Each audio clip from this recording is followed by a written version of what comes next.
everybody, we'll give them a couple of minutes to get back in, but next we're going to have the candidates for the city of Ypsilanti mayor. Please come up. And Ms. Murdoch, Ms. Murdoch, Pardon? she'll come up too. Thank you. Okay, like I said earlier, Pete Murdoch couldn't make it tonight, so his wife, she's going to make a statement in his behalf. We're going to let her make her statement right now. But I don't want to answer any questions. I No, can't no, just- answer. He's a candidate for mayor. He's been mayor before. He's currently on city council. He's been a lifelong Democrat, has worked on a variety of issues, including recycling, energy conservation. Spent a lot of time in the last 6 years on city council on money issues for the city, of which we have a lot of problems with. He got on because of Water Street. They tried to see what they could do with that. I don't know what else to say about it. Is there anything anybody wants to add as just a human interest point? Because then I'm going to answer issue comments. So. We actually have another minute 15, so feel free to stand or if you want to stand. I just stop it. It shows a lot about him. His theme is experience, experience, experience. He has governmental experience as well as in the life. He's endorsed the VAW and has Okay, thank you, Mr. Murdoch. Okay, we'll start with Amanda. You go first. All right. I'm Amanda Maria Edmonds, and most people know me because my day job is I'm the founder and executive director of Growing Hope, a nonprofit based in Ypsi, helping people grow and access healthy food. And so I've been doing that for 11 years, and through that I'm a major employer in Ypsilanti. So I'm payroll on Monday for over 30 people who we employ in the summer, youth and adults, and we employ about 12 year-round. So I know how to make payroll, I know how to run a business, I know how to raise a budget, and I know how to manage very limited resources and do a lot with a little. I've also, through that role, worked in pretty much every neighborhood in Ypsilanti, as well as many neighborhoods in Ypsilanti Township, and with many, many partners around the county, from Ypsi Township, Eastern Michigan University, Washtenaw Community College, the county, AATA, and many others. So I have a long history of relationships in that way. I've also served on many, many boards and commissions, actually over the last 20 years. Starting when I was 16 years old, I served on my local school board, and since then many others, both in nonprofits and in governmental settings. Served for 6 years on the Parks and Recreation Commission for the City of Ypsilanti, and I've been for the last 3 or 4 years on the Ypsilanti Downtown Development Authority. Many of the boards and commissions I've served on, the boards have appointed or elected me as a vice chair or chair position, so I've led a lot of groups in this way. From the MSU Extension Advisory Council, where I served as a member, vice chair, and then chair, to the Michigan Food Policy Council. I was appointed under Governor Granholm, and I served as chair of Healthy Food Access Task Force.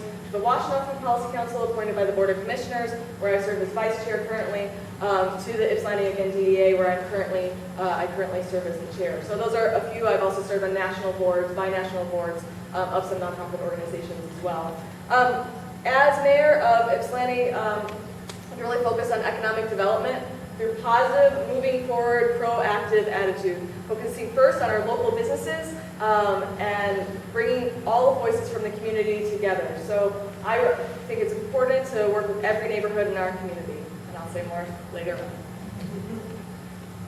My name is Tyrone Bridges. I'm 44 years old, single parent, 15-year-old son in the Ypsilanti Community School District.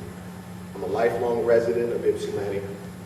I graduated at Ypsilanti High School, attended West Middle School, Perry School as well. I've been active in the community for many, many years. In 1995, when they had high gang issues in Ypsilanti and also in West Willow, I was very active, proactive in helping eliminating the gangs. I'm here as a candidate right now because I'm interested in breaking up these cliques that we have in Ypsilanti that's tarnishing our ability to be able to move forward as a city of many different nationalities. We have many different nationalities that are being looked over, and I do believe right now, me as mayor, if I come in as mayor, I can bridge those gaps and break up the cliques that's continuing to tarnish our city. Water Street, of course, is a main issue of Ypsi, but crime is a main issue. right now, because a lot of developers will not want to build in a city full of crime. They don't want to build in a city that they have to worry about their people being hurt because they're doing an innocent job of trying to bring productivity and also jobs here in the city. So we do have to take care of crime first, economic development, and not starve our lowest income community, because that's the product of crime. When you take economics resources out of the lowest end of the communities, crime spreads all over the community. I think Ypsilanti Township should be working together hand in hand and trying to work out with a plan.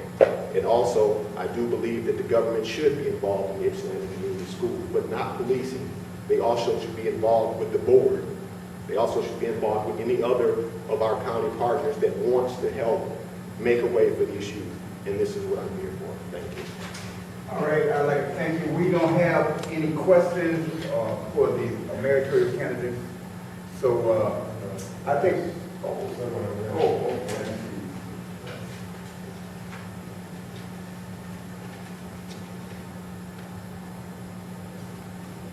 okay, how does your current, how does your current qualifications hold relatively to the position of city mayor?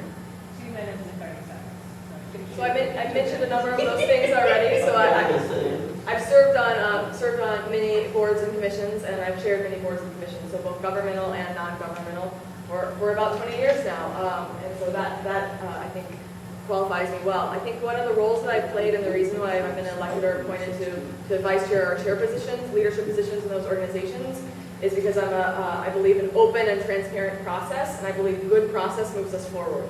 So I believe in embodying a positive, moving forward, listening to voices spirit, and that what's important in our community and what's a really important role of the mayor is nominating boards and commissions and thinking about leadership development, which happened well before you have an opening on a board and commission, thinking about how we cultivate leadership and voice, particularly from those neighborhoods and those populations in our community who haven't been asked to serve or haven't been asked to bring things together. I think the other thing that I've done is in that role as a chair and vice chair in particular, but generally through my board and commission service, is helping to have people come together around vision. Been doing that in the DDA in the last few years, both getting kind of governance in order and now trying to have a vision where we can now all be moving in the same direction. And then what's our strategic plan from there? I also speak and travel and train nationally on strategic planning and organizational development and vision development, things like that. So I do that both through my role in Growing Hope and as a private, as a consultant to other organizations. So those are the kind of things that I would bring to that position. What I bring to this position, I was a former Human Relations Commissioner. Before that, I was a community activist on a lot of issues, such as discrimination against African Americans, police brutalities, gang issues as well. We have to break up, once again, these cliques, and I do believe that I have the history. I also have the bloodline here as a homegrown citizen here in Ypsilanti all my life. I know the issues, and I'm not as experienced as most politicians, and I'm not a politician. I am a father, and I know what this community needs, and our poor community is dying, and actually our poor community is being deprived. And I know for a fact that I